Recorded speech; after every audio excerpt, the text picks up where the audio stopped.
When billionaire entrepreneur Ethan Cole disguised himself as a broke mechanic in downtown Chicago, just to test if anyone could love him for who he truly was. Not for his billion-dollar empire. He never imagined the woman who would capture his heart would be a waitress struggling to pay rent. Lila Matthews, a girl who smiled through pain and still tipped the poor more than she had. Pretending to be poor was supposed to be a harmless experiment to find true love. But when emotions turned real and secrets began to collide, Ethan found himself trapped between the life he built and the love he never expected. He wanted truth, but the truth was the one thing that could destroy them both. Would she still love him when she discovered who he really was? Or would she feel betrayed that her poor boyfriend had been the billionaire everyone in Chicago had been talking about? The morning sun poured gently through the cracked window blinds of the tiny workshop as Ethan wiped grease off his hands and leaned over the hood of an old Honda Civic. The scent of motor oil clung to his jacket, the same one he'd worn for weeks now, cheap denim torn at the cuffs. It felt strange, almost theatrical, but it was exactly how he wanted it. To everyone here, he was Ethan Brooks, the quiet, hard-working mechanic who rented a one-room apartment above the corner shop. No one would ever imagine that the man tightening bolts and scrubbing carburetors was the CEO of Cole Automotive Group, a billion-dollar tech automobile company revolutionizing electric engines across America. He had everything, a Manhattan penthouse, private jets, and a board that hung on his every word. But after 3 heartbreaks and a broken engagement where his fiancée had whispered, "I love your money more than you," Ethan lost faith in affection untouched by greed. He wanted someone who could see him, not his wealth. So he made a plan, an audacious one. He'd vanish from the billionaire world for a few months, change his name, live among the ordinary, and see if love could still exist when money disappeared. And then, he met Lila. She walked into the auto shop one rainy afternoon. Her uniform damp, her black hair tied in a messy bun. The name tag on her shirt read Lila M., and the exhaustion in her eyes was softened by the gentleness of her voice. "My car's been stalling all morning," she said, handing him the keys to an old Toyota. Her fingertips were red from carrying trays, her shoes worn out, but her smile, it was unshakable. That day, as he fixed her car, Ethan found himself watching her reflection in the window. When she thanked him and slipped a $5 tip into the tip jar, he almost laughed. No one tipped mechanics, but she did. "You deserve it," she'd said softly. "Everyone does." Weeks passed and she began stopping by more often, not just for car troubles, but to bring him lunch, to chat, to check if he'd eaten. He'd listen to her stories about working double shifts at the diner and trying to save enough to attend nursing school. She'd laugh about life's chaos, yet her eyes always carried a quiet sadness. Ethan didn't ask why. He just listened. One afternoon, as the sun dipped low behind the Chicago skyline, Lila sat on a crate beside him, sipping a soda. "You ever wonder," she asked, "if rich people even know what real love feels like? When you have too much, doesn't everyone just pretend around you?" The irony almost made him choke. "Maybe," he said quietly, wiping his hands. "Maybe that's why some of them wish they were poor." She smiled faintly, not realizing he wasn't speaking hypothetically. That night, after she left, Ethan drove to the edge of the city and parked his beat-up truck under the bridge where the skyline shimmered across the lake. He stared at the lights of the corporate towers that bore his family name: Cole Automotive Group, Cole Innovations, Cole Energy. His name was everywhere, but no one here knew it. He pulled out his phone, ignoring dozens of messages from his assistant Luke, who had been covering his absence with a story about an extended business trip to Europe. He'd made Luke promise not to interfere, not to send money, not to mention anything about his identity. For this experiment to be real, he had to vanish completely from that world. Yet something unexpected was happening. This wasn't just about testing people anymore. This was about her, Lila. The way she looked at life despite everything breaking around her made him feel human again. She didn't know who he was, and maybe that was why she made him feel alive. But there was a danger in that too.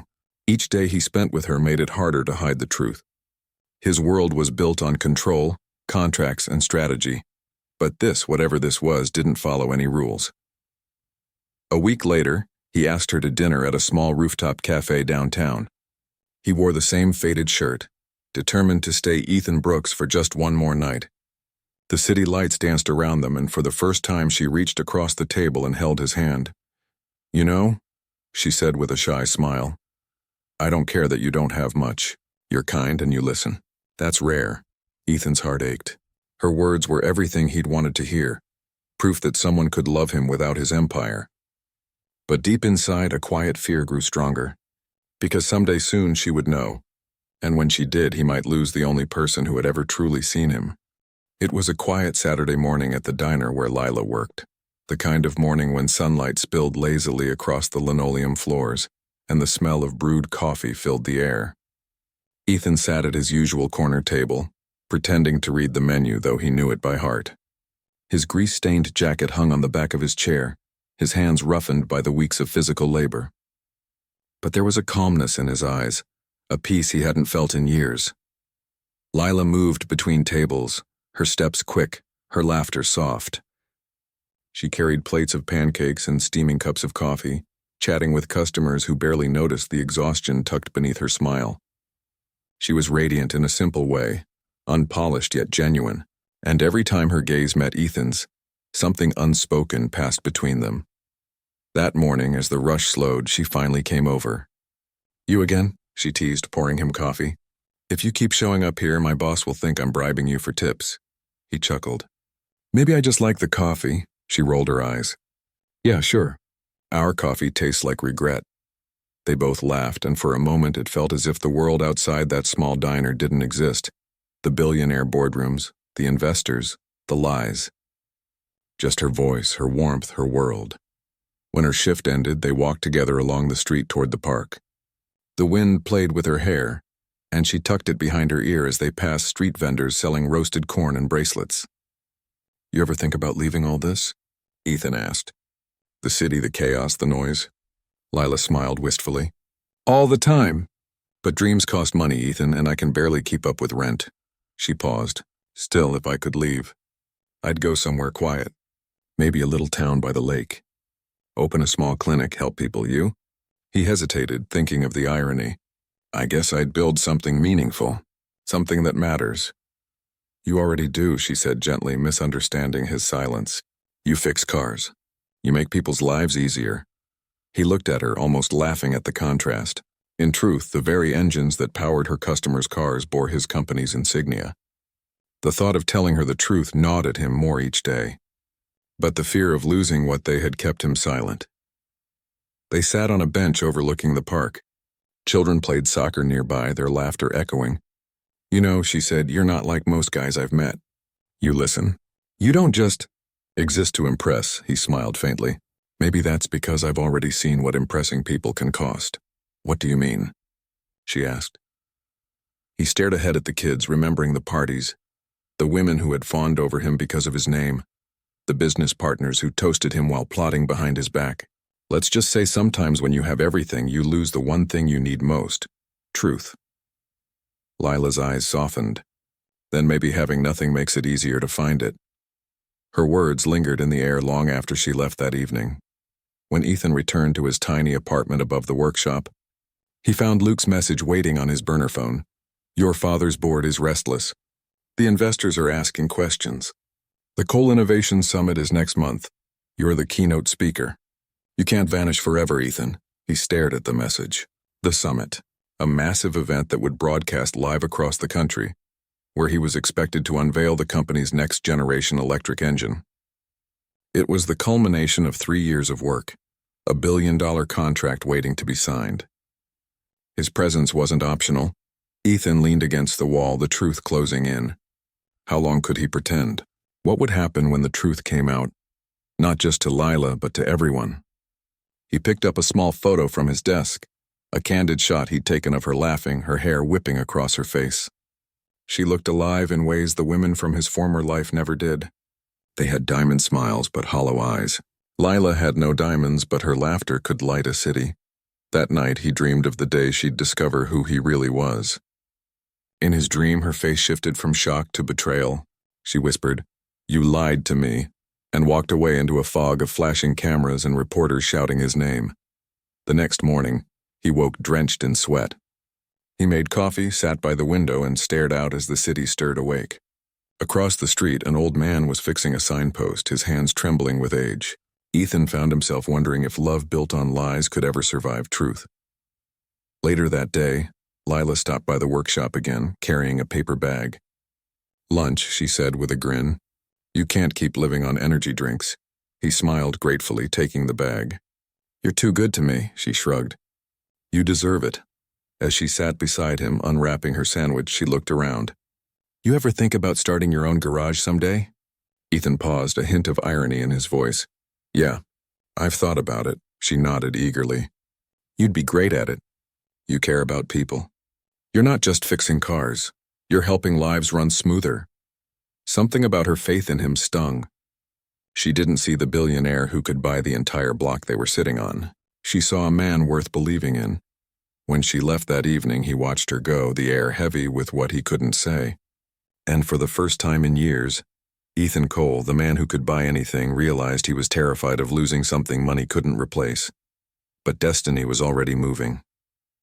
And soon the truth he buried would rise, dragging both their worlds into collision. The week of the Cole Innovation Summit arrived like a storm on the horizon. Ethan could feel it closing in every hour he spent pretending to be Ethan Brooks. Billboards flashed across downtown Chicago, his face in a tailored navy suit. Headlines announcing, "Ethan Cole to unveil breakthrough engine technology worth $3.2 billion. Every time he drove past one, he turned his head away. He had told Luke to delay the media blitz, but publicity didn't wait for anyone, and it was only a matter of time before Lila saw it. He tried to distract himself by fixing cars, keeping his hands busy and his mind numb. But when she walked into the garage that Thursday afternoon, holding 2 cups of iced coffee, he knew from her eyes something had changed. She looked distant. "Hey," he said carefully, setting down his wrench. "You okay?" She handed him a cup but didn't smile. "I was at the diner this morning. We keep a small TV near the counter. News was on." She paused, studying him. "Tell me something, Ethan. Why is there a man on TV who looks exactly like you except they're calling him a billionaire?" The world seemed to stop. He tried to find the words, but they tangled in his throat. Lila folded her arms, her voice trembling. Was this some kind of joke? Some social experiment? Are you just another rich man playing poor to feel better about yourself? Her hurt sliced deeper than anger. He stepped closer. "Lila, I didn't mean to lie to you. I needed to know if someone could love me without knowing the name, without the money, without the truth?" She cut in sharply. "You think pretending to be broke makes you noble? You lied to me for weeks, Ethan. Do you know how humiliating that feels?" He reached for her hand, but she pulled back. "It wasn't supposed to go this far. I didn't expect to meet someone like you." She laughed bitterly. "Of course not. I'm just the poor waitress who made your little experiment feel real." The silence that followed was deafening. She turned, wiping her eyes. "You know what's funny? I actually thought I'd found someone honest, someone simple. Turns out you're the biggest lie I've ever met." And before he could speak, she was gone, leaving behind the faint scent of coffee and heartbreak. Ethan stood motionless, the hum of machinery fading into nothing. That night, he attended a board dinner at the Peninsula Hotel, the first official event he'd shown his face at in nearly 2 months. The boardroom shimmered with crystal chandeliers and polished marble floors, waiters moving silently with trays of champagne. Luke greeted him with a cautious smile. "You look like hell, boss." "She found out?" Ethan nodded quietly, taking a seat. "Yeah, and I deserve it," Luke sighed. "You wanted real love. Maybe you found it, but real love can't survive secrets." The dinner proceeded with endless talk of investors, projections, and patent deals. Ethan nodded at all the right moments, but his mind was elsewhere, back at the diner, at her trembling voice, at the look in her eyes when she realized the truth. When the chairman congratulated him on the company's growth, Ethan raised his glass half-heartedly. The applause felt hollow. Later that night, in his penthouse overlooking the skyline, Ethan removed his watch and stared at the city lights. He had everything: wealth, power, influence. Yet he'd never felt poorer. He scrolled through his phone until he found her number. His thumb hovered over the screen for a long moment before he typed, "Lila, please. Let me explain." Not as Ethan Cole, just as me. He hit send. No reply. Days turned into a week. The summit drew closer. Reporters flooded the streets and billboards carried his face across the country. But all he wanted was the one person who wouldn't look at that face and see money. On the morning of the summit, Ethan stood backstage, adjusting his tie. The stage manager handed him a microphone. "You ready, Mr. Cole?" He nodded, though his thoughts were miles away. As the curtains opened and applause thundered, he stepped into the spotlight, cameras flashing from every direction. He began the speech, smooth, practiced, mechanical, but halfway through his words faltered. He saw her, Lila, standing near the exit, arms crossed, eyes filled with something between anger and sorrow. The crowd waited. The board stared. Ethan swallowed hard, then set the script aside. "You know," he began, voice unsteady, "when I started this company, I thought success meant control over my time, my name, my legacy. But lately I've learned that control means nothing without honesty. I pretended to be someone else because I thought I was testing love. Turns out love was testing me." Whispers rippled through the audience, but Ethan didn't care. He looked directly at her. "If you're listening, Lila, I'm sorry. Not for who I am, but for how I hid it. I just wanted to find something real." For a moment, the world fell silent. Cameras clicked. The board looked confused. But Lila's expression softened, if only slightly. When the event ended, she was gone. Again. That night, as rain streaked across the city windows, Ethan sat alone in his office. The press was calling his speech emotional, unprecedented, human, but none of it mattered. The empire he'd built couldn't fix the one thing he'd broken. He had pretended to be poor to find true love, but now, he wasn't sure if the love he'd found would ever forgive the lie that created it. The night after the summit was restless. Chicago was drenched in rain, and Ethan's penthouse windows trembled beneath the storm. He stood by the glass wall, watching lightning slice through the clouds as if the sky itself was angry with him. His reflection stared back. The billionaire mask, the polished lie, the man who pretended to be poor to find love but ended up destroying the only honest thing he'd ever known. On the glass table beside him, his phone buzzed again. Another missed call from Luke. Dozens of texts from journalists. Emails from investors. None of it mattered. He just wanted her. When the knock finally came at his door, he didn't expect it to be her. Lila stood there in the hallway, her hair damp from the rain, her jacket clinging to her shoulders. She looked tired, uncertain, but there was something in her eyes that stopped his heart. "Lila," he whispered, almost afraid she'd disappear. "I shouldn't be here," she said quietly, stepping inside. "But I needed answers." He nodded slowly, offering her a towel. She took it but didn't sit. "You lied, Ethan. You made me believe you were struggling like me. You listened to my dreams, you ate at my table, and the whole time you had the power to buy my world." "I know," he said softly. "And I hate that it hurt you. I didn't plan for this. At first it was just a test, but then you changed everything." Her jaw trembled. "Why me?" He walked closer, his voice breaking. "Because you were real. Everyone in my world smiles for the camera, nods for the money, laughs for the deal. But you laughed because life was hard and you still found beauty in it. I wanted to feel that again. I didn't want your love to be bought." She stared at him for a long moment. "And what did you expect would happen when I found out? That I'd clap and say, 'Congratulations, you fooled me'?" He looked down. "No, I just hoped you'd understand." The room fell into silence except for the sound of thunder. Lila turned toward the window, staring out at the city skyline, his skyline. "Do you know what hurts most, Ethan? It's not the lie. It's that you didn't trust me enough to let me love the truth." Her words struck him harder than anything the press or board could say. He wanted to reach for her, to beg her to stay, but something in her expression told him to wait. "I came here," she said, "because I saw your speech. I saw you standing there in front of all those people admitting what you did. It didn't erase the lie, but it showed something else." "What?" he asked softly. "That you meant it," she said, her voice low. "That maybe you really did love me." He took a slow breath, stepping closer until he was only a few inches away. "I do, I never stopped." Lila's eyes glistened. "Then why does it still hurt?"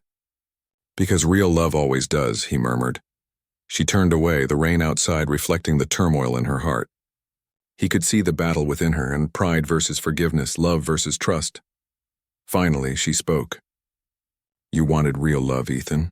Well, real love isn't built on experiments. It's built on truth. You can't find honesty while hiding behind lies. He nodded, his throat tight.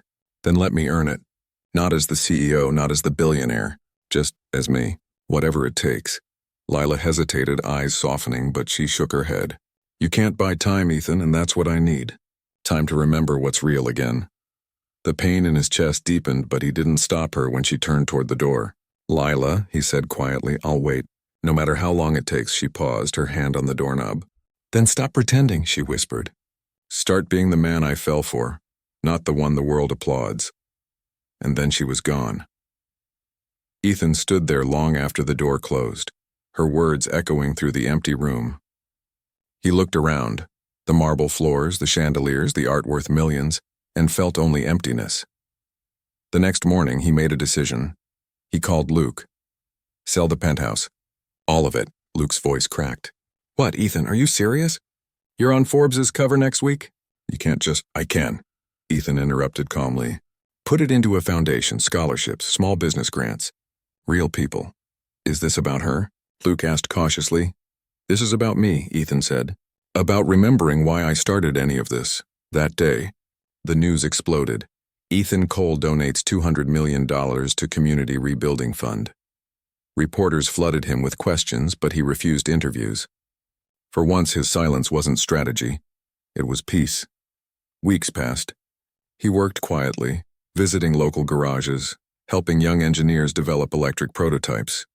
He'd go home covered in grease again, just like the days she met him. Except now it wasn't an act. One evening, he passed the small diner.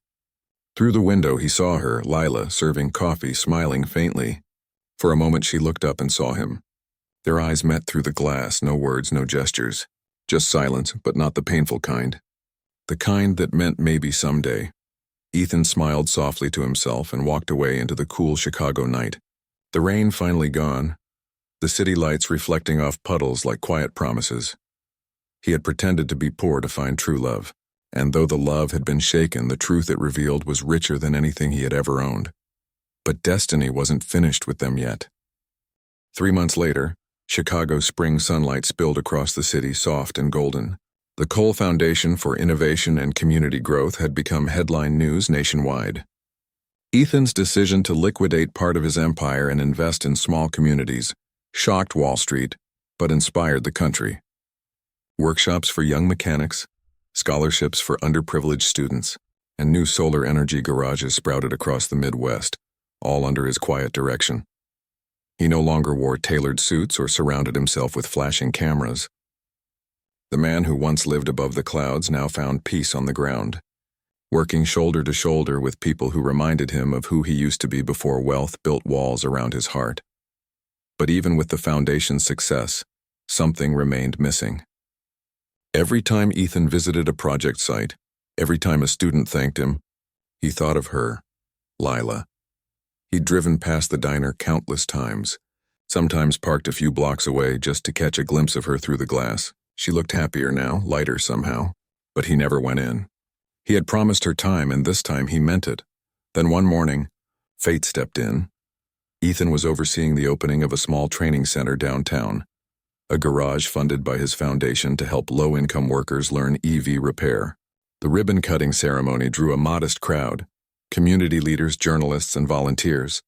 He wore a simple gray shirt, sleeves rolled up, grease on his hands like the old days. As he turned to greet the final group of visitors, his heart froze. It was her. Lila stood near the back, holding a clipboard dressed in a navy blue blouse and jeans. Her name tag read, Lila Matthews, Community Programs Coordinator. For a moment, Ethan thought his mind was playing tricks. But then she smiled. The same quiet, genuine smile that once melted his defenses. After the event ended, she approached him. Didn't think billionaires got their hands dirty, she teased softly. He laughed, breath catching. Not anymore. Guess I retired from that life. Looks like you've been busy, she said, glancing around the buzzing garage. This place is incredible. It's not mine, he said simply. It's theirs. He gestured toward the workers, the students, the people he now worked for, not above. Turns out pretending to be poor taught me more about wealth than being rich ever did. She nodded slowly, her gaze searching his face. You changed. I had to, he admitted. You were right. I couldn't find honesty while hiding behind lies. So I stopped hiding. There was a pause, long, unspoken, fragile. The sound of drills and chatter filled the air, but between them hung a quiet gravity that neither could escape. I saw what you did, she said softly. The foundation, the donations. You didn't have to do all that. He smiled faintly. I didn't do it to fix my image. I did it to fix myself. Lila looked down, her fingers fidgeting with the clipboard. When I walked away that night, I told myself I was done with you. But every time I passed a billboard or saw one of your projects on the news, I couldn't hate you. I wanted to, but I couldn't. He stepped closer, heart pounding. And now? She lifted her eyes, meeting his gaze. Now I just want to know if this, she motioned around them. This is really you. Not the billionaire, not the mechanic, but the man who meant every word when he said he'd wait. Ethan's throat tightened. It's me, he said. No lies, no masks. Just Ethan. For a moment she said nothing. Then slowly she smiled. It wasn't the giddy smile of new love, but the quiet, mature one of forgiveness, a bridge rebuilt brick by brick. Then maybe it's time I stopped running, she whispered. He exhaled shakily, relief flooding through him. Without hesitation, he reached for her hand. This time she didn't pull away. They stood there among the hum of machines and the laughter of workers. Two people who had been torn apart by deception, but rebuilt by truth. Funny, she said softly. You pretended to be poor to find love, and I fell in love with you because I thought you had nothing. Turns out we both found something richer, he smiled. Yeah, the truth. She leaned against his shoulder, and for the first time in months, peace filled the air. Not the loud, fleeting kind that comes from applause or success, but the kind that grows quietly, like sunlight on forgotten soil. As they walked through the workshop together, students whispered excitedly, recognizing him from the news. Ethan ignored the attention, focusing only on the woman beside him. Lila, he said softly. I don't care if the world still sees me as a billionaire or a fool. All I care about is this, us. The life we build from the ground up, she smiled. Then let's start there. Years later, journalists would write stories about how Ethan Cole transformed corporate wealth into community strength. They'd call him the billionaire who learned humanity. But those headlines missed the real story, the one that began in a small auto shop, between a waitress and a man pretending to be poor, because that's where he found what money could never buy. Real love born not from status, but sincerity. And as the sun dipped below the skyline, painting the city gold, Ethan wrapped his arm around Lila's shoulders and whispered, Guess my experiment finally worked. She laughed softly. Maybe it wasn't an experiment, Ethan. Maybe it was destiny. And this time there were no lies left between them, just truth, love, and the quiet hum of a world finally made right.